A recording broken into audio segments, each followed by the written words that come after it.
Good afternoon, fellow Rotarians. I'm Ruth Shelley, President of the Rotary Club of Portland. Welcome to our live weekly membership meeting. As our banner says, Rotary opens opportunities to find solutions for today's challenges. Healing from the pandemic, recovery from the economic downturn, and peace building as we seek racial justice. This week we focus on door number 3, peace building, as my friend Kerry Tymchuk from the Oregon Historical Society discusses racism in Oregon history. But first, let's welcome past President Rotarian Kate Ertman for our reflection. Kate? Thank you so much, President Ruth. Hello, fellow Rotarians. This past weekend, when I realized who our speaker would be today, I looked at a print on my wall, a painting by local artist Anna Magruder. Her series, Oregon's Painted History, included this piece, which is entitled Beatrice's Tea Party. In 1922, at the age of 33, Beatrice Morrow Kennedy was the first Black woman to practice law in Oregon, and she was a co-founder of the Portland chapter of the NAACP. Kennedy worked to build bridges among the African American and white communities in Oregon, hence her bridge-themed crown. She was known for hosting tea parties in her home that were designed to promote the achievements of African Americans, along with interracial understanding and harmony. There is tea being poured in the white expanse. I think if we move this over here, okay, perhaps we'll get that painting up, or I will send you a link to it. But anyway, there is tea being poured in the white expanse that represents the size of a challenge that she faced with having these tea parties. And there's a flood of what we'll call the white sludge, which is a metaphor for the general rule and racist attitudes in Oregon over the years that meant Blacks had to work much harder to succeed. I really appreciate it when artists like the painter, and again, I'll put the link in our chat, when the painter uses their tools and talents and platform to bring our history into the present so that we can have a positive effect on the future. So I'm thinking that by all of us listening to our main speaker today, we could reflect as Rotarians how we can use our tools and our talent and our platform informed by our history to also make a positive impact on the future. Thank you, President Ruth. Thank you, Kate. Remember that if any of you would like to join us in offering a reflection at an upcoming meeting, please let us know or fill in the link that we've provided in the chat box. And now welcome to any virtual guests, and thank you for tuning into our weekly meeting. Again, in the chat box, please introduce yourself where you'll find a link to guest registration. We're eager for you to fill it out so that we can stay in touch. And hard to believe, but it's the last Tuesday in September. I'd like to extend a happy birthday to everyone with birthdays this month. We alternate each week honoring birthdays and Rotarian anniversaries. Please note the names of these birthday people and reach out to them with a call or an email, especially since traditional celebrations are limited right now. September is a popular birthday month. And now we'd like to survey our audience on the topic of racial justice. We'll take the next few minutes to answer 3 questions that will pop up as a poll on your screen. So please answer the questions.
Thank you all for voting. We'll look at those results a little later down the line. Now, please welcome Rotarian Dan Bramsky to announce an upcoming Project 2020 volunteer opportunity this Saturday. Dan? Good afternoon, Rotarians. Thank you, President Ruth. As you can see behind me, the Rotary Youth Center is almost complete. We are actually hoping to get final inspections in the next week now. And we're going to have a volunteer event this coming Saturday from 9 to 12 at the Rotary Youth Center, which is on, it's at 110th and Northeast Sandy. And we have room for about 7 or 8 more Rotarians to come out and help us clear some noxious and invasive weeds from the bioswale. As part of volunteering with us, we're going to give you a sneak peek, of the Rotary Youth Center. And at 10:30, we're going to have the reinstallation of the Rotary Peace Pole, which was placed on the property several years ago and had to be moved and is now relocated right at the front entrance to the building, right on Sandy Boulevard. After this, I'm going to go ahead and share a link to sign up for the event on Saturday. So there's 2 shifts. There's a 9 a.m. to 10:30 a.m. shift. We'll take a break and have the Rotary Peace Pole reinstallation. And then from 10:30 to 12 is going to be the second work shift, and there'll be a tour of the building after that as well. And even if you're not able to come out and volunteer, if you want to come out and see the Peace Pole be installed at 10:30, you're welcome to do that as well. So feel free to message me here with any questions. I'll also share the link on our Facebook page as well. Thank you. Thank you, Dan. I'll be there, and I hope I see a lot of other Rotarians there too. Now, please welcome Rotarian Nihat Awida to give an update on the annual golf tournament. Nihat? Good afternoon, everyone. As you know, our golf event got smoked out, and we are holding it on October 12th, which is Indigenous Day, or Columbus Day, if you want to call it, whatever you want to call it. Just call it my day because it's the golf event day. It is going to be at Oregon Golf Club in West Lynn, Stafford area. It's off Pete's Mountain Road. Tea time will start at 11 o'clock, and each Rotarian will have their own separate cart. It's a private golf club, so you don't get to golf it all the time unless you know a member there. The price will be $130, including lunch, golf, putting, and driving range. At the same time, we are limited to only 72 players because we are allowed only 1 player per cart. So first come, first serve, and we approximately have about 60 people signed in. I hope you guys can make it, and if you have any question, you can reach out to me via email or text or whatever you prefer. Don't send smoke signals because we have bad reception in this area. So hopefully you guys can make it, and if you have any question, reach out for me. Thank you. That sounds great. What a wonderful event, and I hope this beautiful weather continues. Now we're going to enter a virtual table talk. In a few moments, all of us will disappear and then reappear in a virtual room with just a few other Rotarians. If you don't know each other, please introduce yourselves. A minute or so before you come back to this main meeting, you'll get a visual heads up. And may I suggest a topic for your breakout room? Since we're about to hear from an expert on Oregon history, please share an historical book, movie, or television show that has made you think about the past in a different way. Here we go. And now on to our program. After our speaker today is finished, if you'd like to ask Kerry a question, just raise your hand physically in your screen, or better yet, just say, I have a question in the chat box, and we'll call on you. Now, please welcome past President Rotarian Jim Parker as today's chair of the day.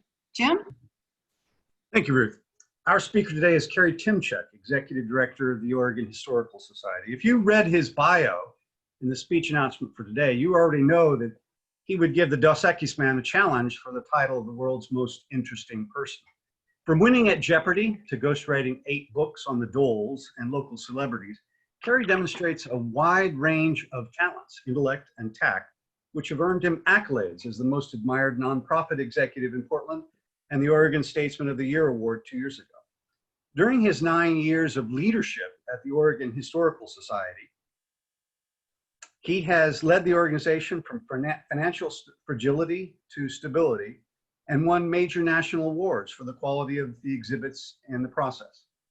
If anyone has seen the new Experience Oregon exhibit, which opened this year on Valentine's Day, Oregon's birthday, one would understand how transformational this leadership has been. The best introduction I've heard of Kerry was given by his former boss, Senator Smith, whom he served as Oregon's chief of staff. Quote, "He knows Oregon better than anyone I've seen. Its history and culture, its people and politics, its ways and workings. He's at home among Pendleton wheat farmers, coastal fishermen, Roseburg lawyers, and in Portland's executive boardrooms. He is a friend to all, and everywhere I went in the 4 corners of our state, Oregonians of all political stripes would thank me for the service of Kerry Tymchuk. Today, we thank him for addressing us with a speech entitled Racism in Oregon History."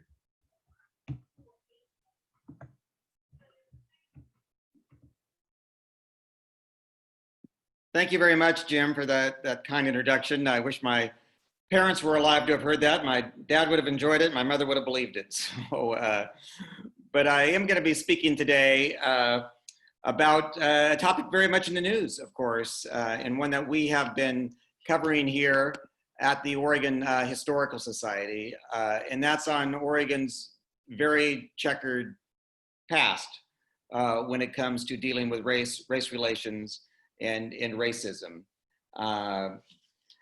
And let me begin just by saying that we haven't focused on this issue to make people feel guilty. I say we're not trying to make you feel guilty for what happened 150 years ago, 100 years ago, 50 years ago, but we want you to know and understand what happened those years ago and how it impacts history today. And our job at the Historical Society is not to be the Chamber of Commerce or the Tourism Bureau to promote Oregon. Our job is to tell the truth about Oregon history, the good, the bad, and the ugly. And spoiler alert, as I say, there was some ugly. And so, and we've focused on Oregon's past and telling the stories of all Oregonians, as Jim said in our new exhibit, Experience Oregon, which was 3 years in the making, 7,000 square foot, state-of-the-art exhibit, received 2 national awards this year, as Jim mentioned, for one of the best new exhibits in the country. And it tells the story of all Oregonians. And then also in January of this year, our Oregon Historical Quarterly, which is the scholarly peer-reviewed journal we published for 100 years here, had a special issue devoted solely to the issue of white supremacy and the resistance to it in Oregon's history. It created a lot of conversations then. It's created even more, of course, since the events of this spring. OHQ is not an issue that usually sells out. This one has sold out twice, and we've had to reprint it. It continues to engage a lot of conversations. A lot of book groups and reading clubs around the state are focused on this issue and learning more as they go along. I want to begin with the acknowledgement, as we acknowledge many events at OHS, is that we are on stolen land. When I talk about race relations, it's not just going back to Black Americans, it's going back to the very beginning here in Oregon. Portland is located on the traditional homelands of the Multnomah, Cathlamet, Clackamas, Tumwater, Watlata bands of the Chinook, the Tualatin and Kalapuya, and many other indigenous nations of the Columbia River. We acknowledge the ancestors of this place and understand that we are here on this land now because of the sacrifices that were forced upon them. And a few books there that we have in our OHS gift bookstore talking about the history of Native Americans. You see the word there in the first one, manifest destiny. That was the term that was used to justify the taking of native lands, indigenous people's lands, that it was the manifest destiny of the United States to spread across the land and to conquer it all. leading to essentially what was a genocide of many tribal indigenous people, Native American tribes, which were totally wiped out, of course, by disease or by war, or and forced off their land at the time. So we start with that knowledge. We also this was a sign that we saw at a protest not long ago, and I think it sets up what our goal is here today. There's no doubt, as you'll see today, that Oregon has a racist history. The goal, of course, is that we not have a racist present or a racist future. So we go in with that as our goal today of looking back to the past. And we begin, we're gonna talk about some uncomfortable stories today, but we like to begin by also recognizing that many people throughout history, many Oregonians fought against racism. Beatrice Morrow Canaday, who was mentioned at the beginning, one of the great Oregon civil rights leaders of the early 20th century, fighting to give civil rights to Oregonians, fighting against the KKK back then, which was quite strong in Oregon. Beatrice was one of the earliest graduates, one of the first African-American women graduates from law school in Oregon, from the Northwestern College of Law, fought for many years for civil rights here in Oregon. We also remember Hattie Redmond, one of the earliest suffrage activists back in 1912 here in Oregon, fighting to give women the right to vote. We have a wonderful exhibit up now at OHS called Nevertheless They Persisted, which tells the story of women's suffrage here in Oregon, a long fight. 5 times it went to the ballot and 5 times men voted it down. And it wasn't until the 6th time in 1912, when thanks to the efforts of Hattie, Abigail Scott Duniway, of course, many others, that men finally gave women the right to vote here in Oregon. And over there on the right side of your screen, that is young State Representative Mark Hatfield. The very beginning of his career, his first elected office as a state representative representing the Salem area. And he's on the floor of the Oregon House there after succeeding, after many years of others have failed, of succeeding in getting the Oregon legislature to pass an open accommodation bill here in Oregon. Senator Hatfield was a professor at Willamette. He would bring major speakers out to Willamette, major civil rights leaders of the early 1950s, Marian Anderson, Paul Robeson. He would bring them out to Salem to speak, and then was shocked and saddened when there was not a hotel between Salem and Portland that would allow these national figures to stay there because they were Black. People had fought for years to get a law passed that required hotels to open their rooms to all paying customers. And finally, it wasn't until 1953 when young State Representative Hatfield led the fight, and there he was with many of the Black leaders in Oregon at the time. So we honor them as well. The issue, the OHQ issue, was guest edited by Carmen Thompson and Daryl Milner, two professors, Dr. Thompson at PCC, Dr. Milner at PSU, and this was how they began, how Dr. Thompson began the issue with a definition of what whiteness and white supremacy are. And you can read that for yourself there and see that that is her definition that she started out with, definition of white supremacy.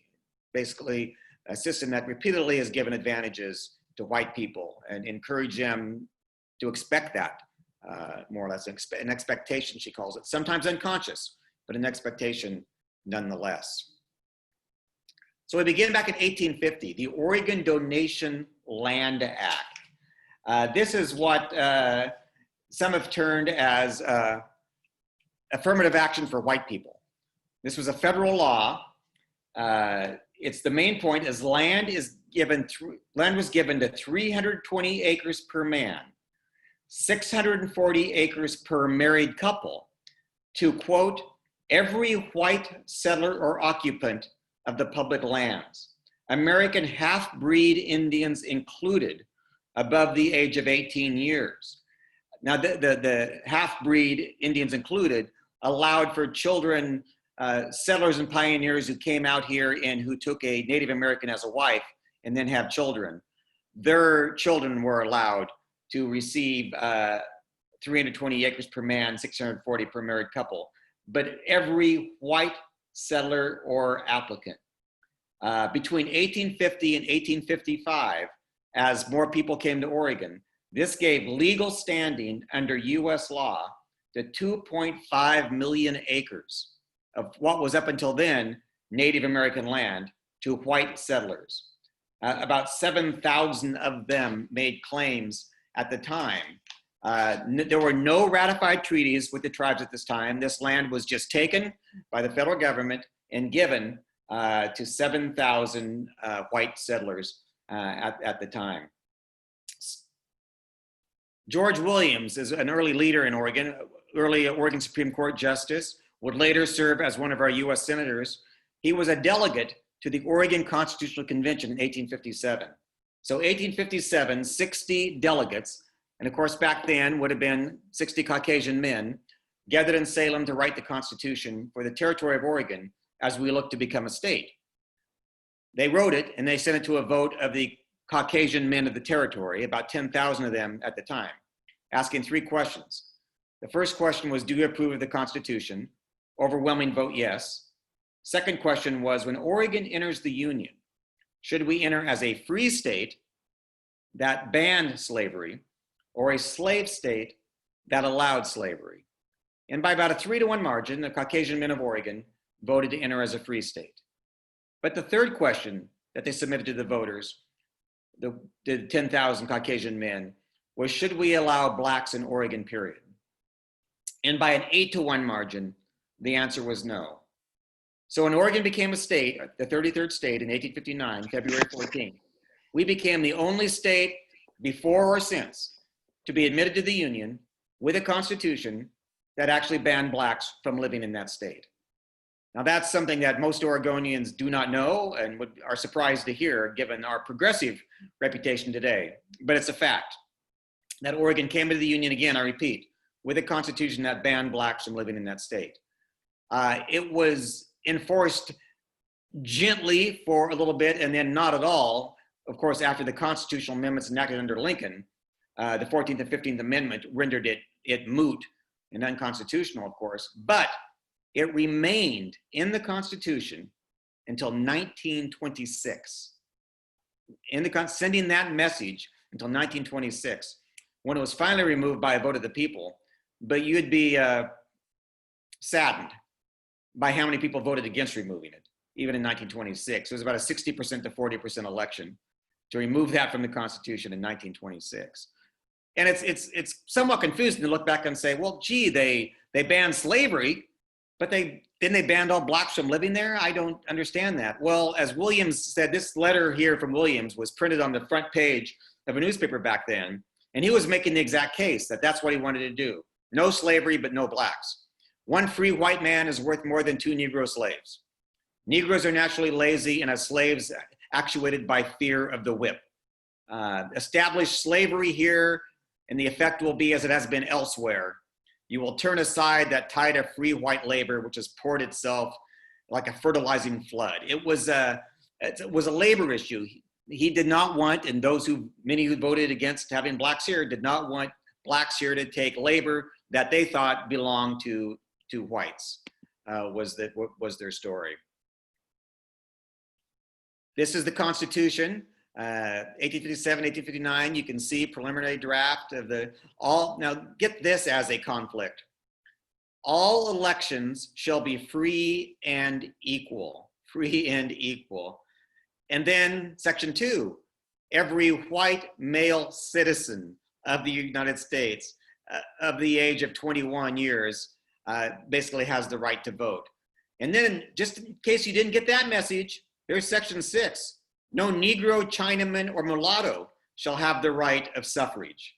Just to make sure, you saw it in section 1, but let's repeat it again. And then I like in section 3 up here, look up here in section 3, no idiot or insane person shall have the privilege of voting. That might have eliminated quite a few people, so who knows? But there you go. The Constitution could not be more clear about what they're doing there. So along with, it wasn't just blacks, of course, that faced massive discrimination back in early Oregon. As was mentioned in the voting thing, it was Chinese as well, Asian. The photo on the left there is one of the earliest photographs of Portland, Oregon we have in our collection. A view of Southwest 1st Street between Yamhill and Morrison, and it's the Hop Wo Washing and Ironing, a Chinese laundry here in Oregon, taken in 1857. So Chinese and Asians have been in Oregon since, since even before statehood. Of course, faced a lot of discrimination back then. On the right, it tells the story of the Chinese massacre, May 1887. As many as 34 Chinese miners on the Oregon side of the Snake River and Hell's Canyon were murdered. 6 Wallowa men and boys were eventually indicted for the murder, but no one was ever convicted or punished for the crime.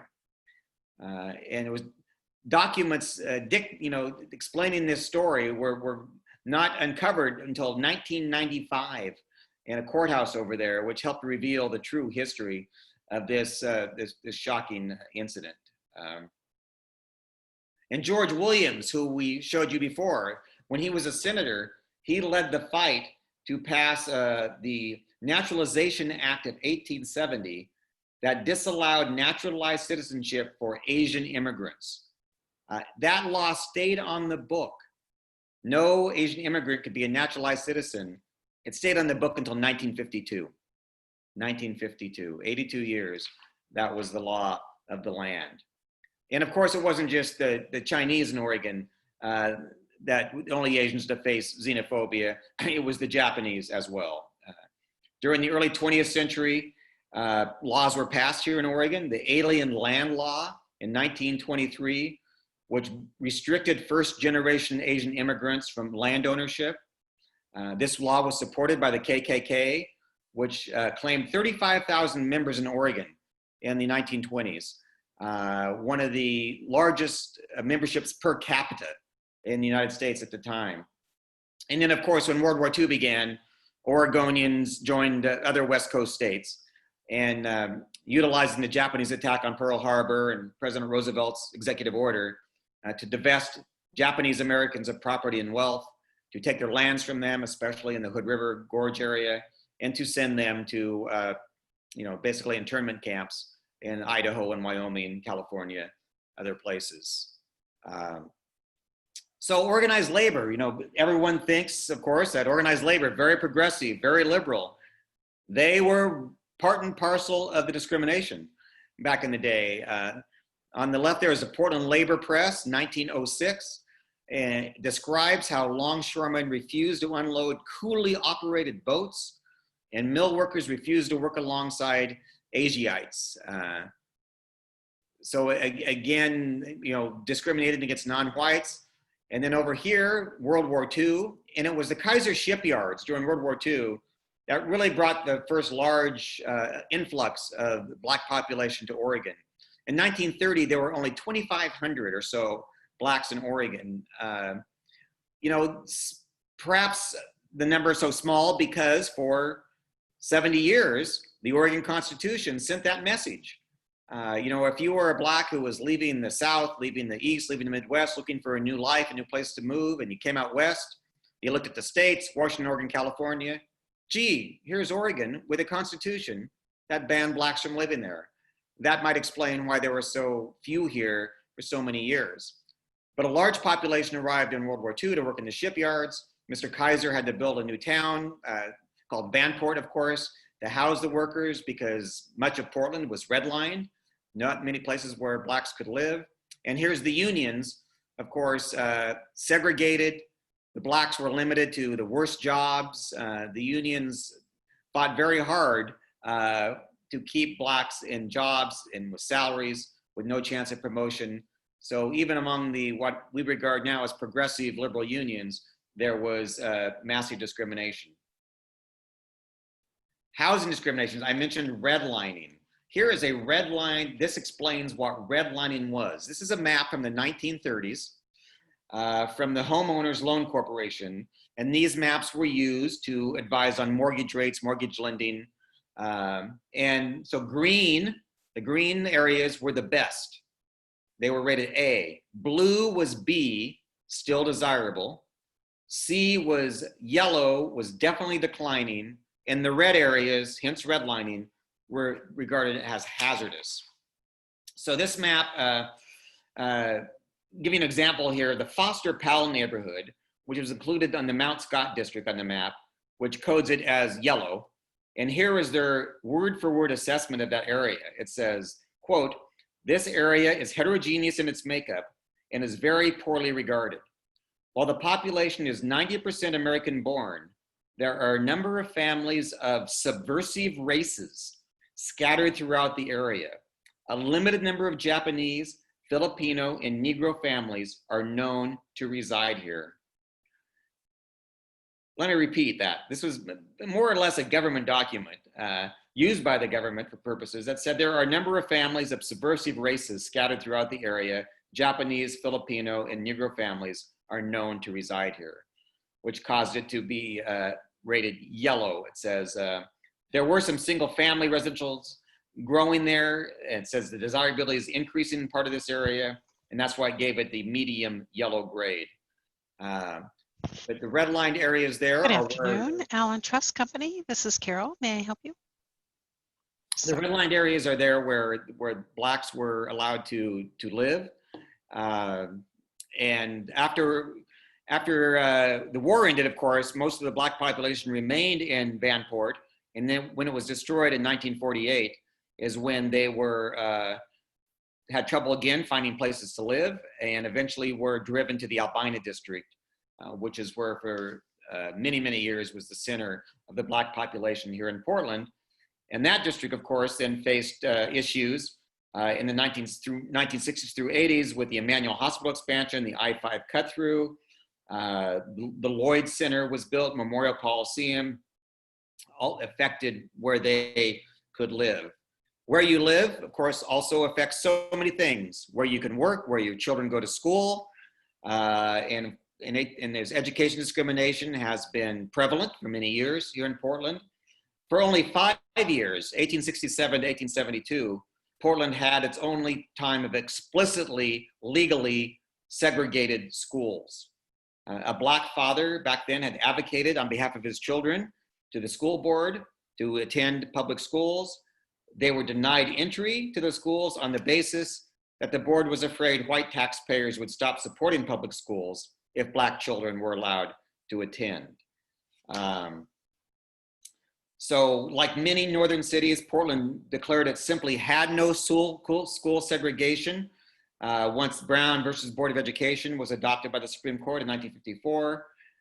But studies in the 1960s showed otherwise. It was, if not in law segregated, it was in fact the schools were segregated. There were several other reports that came out at the time which showed that to be the case. Eventually, busing was instituted in Portland in the 1970s, and more Black kids were bused than white kids. So the disruption from that was more sorely felt in the Black communities. The picture there is Ron Herndon, very well-known leader of the Black United Front, one of the early school protests trying to get their point across in the early 1980s. And of course, those issues continue until today. Discrimination against Latinos has also been part of Oregon history. It's important to remember that what is today the California-Oregon state line, back in 1848, that was the US-Mexico border. What was California was then Mexico. So interesting, to realize that the California-Oregon state line was at once the US-Mexico border. Latinos are listed in the Oregon census from as early as 1850. They worked as vaqueros back then, helping with cattle drives and as mule packers for the US military who was here fighting the indigenous people. During the Depression, the US deported 500,000 Mexicans, half of them who were United States citizens, including some from Oregon. And then many white Americans continued to refuse the difficult labor that the Mexican citizens had been doing, or Mexican Americans had been doing. So it created a pattern of recruiting labor to come up from Mexico, mistreating them while they were here, and then deporting them back to Mexico. In 1950s, there was the infamous Operation Wetback, deportation sweeps across the country, and including here in Oregon, with again, immigrants and their families getting the message of being recruited to come work here and then threatened with violent deportation once they got here. Some photos there. The Latinos, which are the largest minority population in Oregon now by far, have been very successful in the second half of the 20th century in forming strong community health and advocacy organizations. The Virginia Garcia Center, of course, we think of. Pictured there on the left are a child being immunized at a Valley Migrant League health clinic. And on the right is a interior migrant worker housing back in the time, the 50s and early 1960s, which were being documented by activists so they could point out the need for improvement. Police violence, an issue much in the news, of course, was case here in Portland. On the left there is Captain Walter O'Dale, who was many years head of the Portland Police Subversive Activities Detail, or Red Squad, and of course included in the subversive activities were activities for the Black population back then. One of the famous incidents here in Portland, 1985, was the killing of Lloyd Tony Stevenson by Portland police. He was killed by a chokehold. History repeating itself, of course, this year in Minnesota. And then later after this incident, there were some Portland policemen who had T-shirts that said, "Don't choke 'em, smoke 'em," with the photo of a gun on it. And then in 1981 was some might remember the infamous Burger Barn incident, where Portland off-duty policemen placed on the stoop of a Black-owned restaurant a dead possum. And here, everyday racism. Look at this photo. This was a photo from 1946. The restaurant, the Coon Chicken Inn, was located at 54th and Northeast Sandy here in Portland. And many of us can also recall a number of Sambo's restaurants being here in Lincoln City and across Oregon. But again, this was here in Portland. And Dr. Milner writes in the OHQ special issue, he writes, quote, "From the 1930s to the 1950s, Black Oregonians endured the constant reminder that it was acceptable in a white supremacist society for their race to be publicly debased and humiliated." How it is right there, you can see in that picture. Lots to learn through our OHS digital websites. I would urge you to go to OregonEncyclopedia.org. It's kind of a Wikipedia for all things Oregon that we run here at OHS. If you were to read the essay "Blacks in Oregon," will give you a really good background of the issues I've discussed. If you'd like to sign up you go to our website to get regular emails, e-blasts, or join as a member.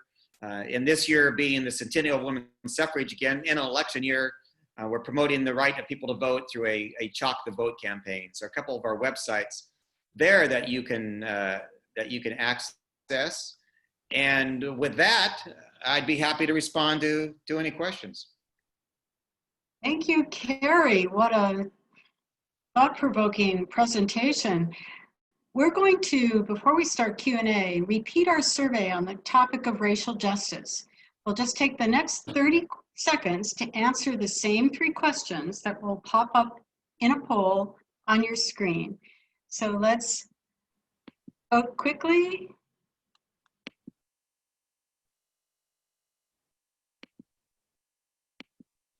And Chris Ackerman, I understand you have a question. Would you like to tell us what it is? So I have been instructed by my spouse that I must ask this question. Tell me the story of the Oregon quilt, which was made by African-American women, went to the Smithsonian, came back to Oregon and disappeared, never to be seen again. Well, you've stumped the Jeopardy champion. I know enough to be dangerous about that. I've heard of it, but I can't tell you in any detail what I know about it. Okay. I'm told that it's going to go on display soon, again. Well, yeah, that's what I know too, so. Okay. Does anyone else have a question? Put your name in the chat or raise your hand. Michael Arthur. Hey, Kerry, thanks for being with us. Always good to have you at Rotary. Yeah, that's the history we have. There was one omission that I'm sure a lot of us are aware of, and that's the gender courts. I thought the Oregonians' recent insert was World War II, but didn't want our session to go by mentioning that.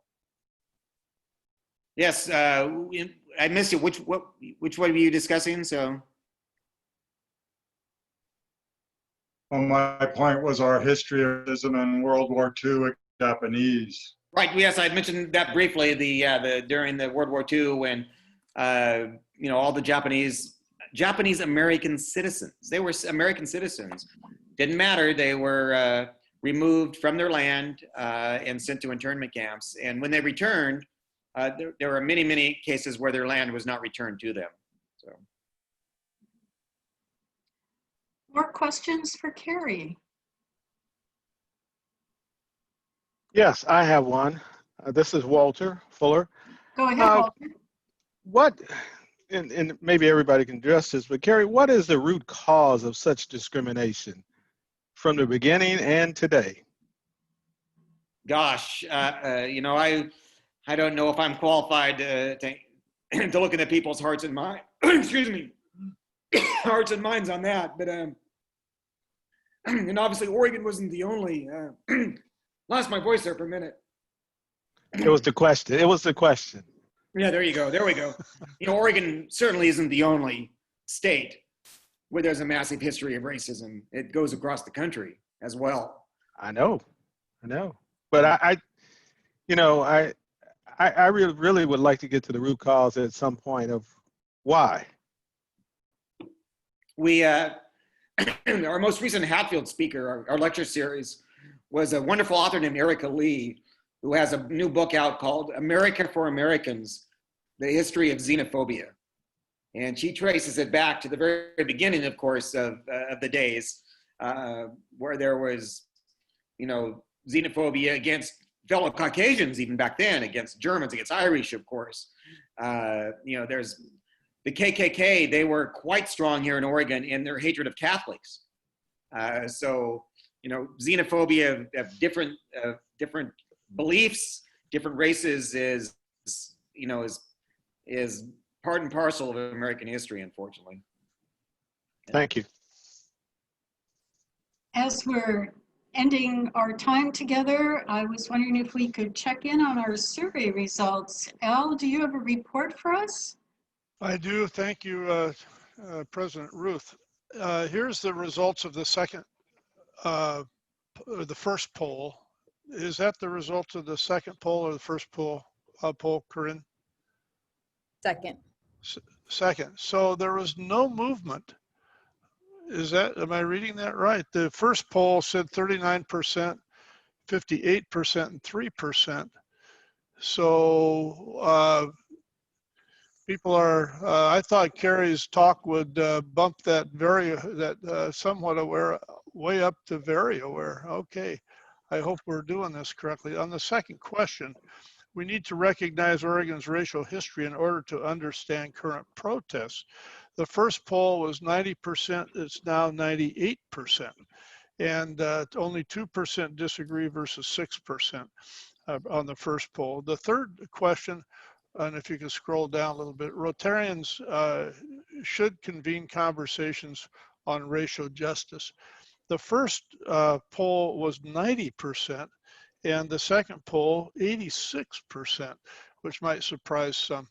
I can't see the second, the lower part of that screen. If you could scroll down, Corinne. It's scrolled all the way. It just says 86%, 2%, and 11% on that. 2 and 11. So more people don't have an opinion. That's very interesting. Kerry, I called on you to comment on these results. Well, I'm encouraged by the fact that Rotarians, as they should, want to be involved, and that they believe that there's issues to discuss here, of course, and to talk about and to become involved with.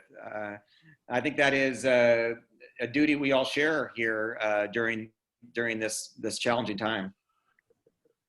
Thank you, Kerry. Wise words. And I just want to repeat a comment from Carol Salter in the chat. I think I still have more to learn. Every time I hear you, Kerry, I think, oh, this is great, but I still have so much more to learn. Well, I think, and I did see one in the chat asking me for a book recommendation. Coming up in towards the end of October, and you can get more on our website, we have the great African-American historian, Henry Louis Gates. Many of you might have seen his PBS series that he has. He will be speaking virtually, live, but virtually here on his book, which is called Stony the Road, which tells the story of Reconstruction.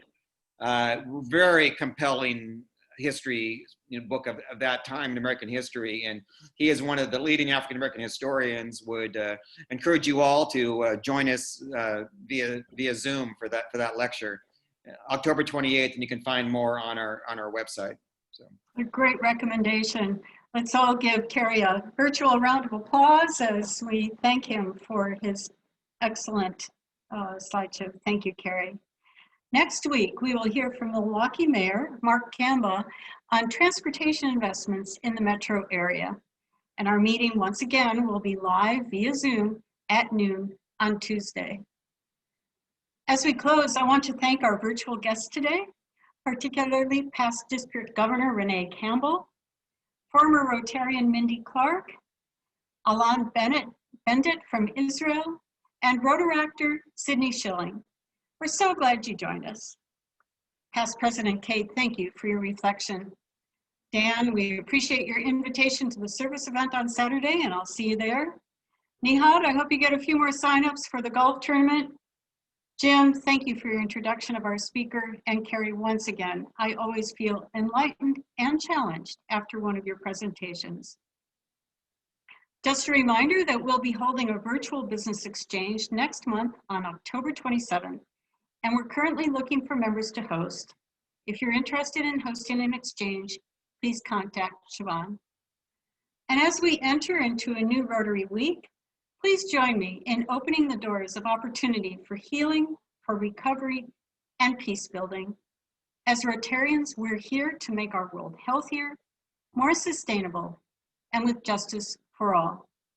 With that, have a good week, and our meeting is adjourned.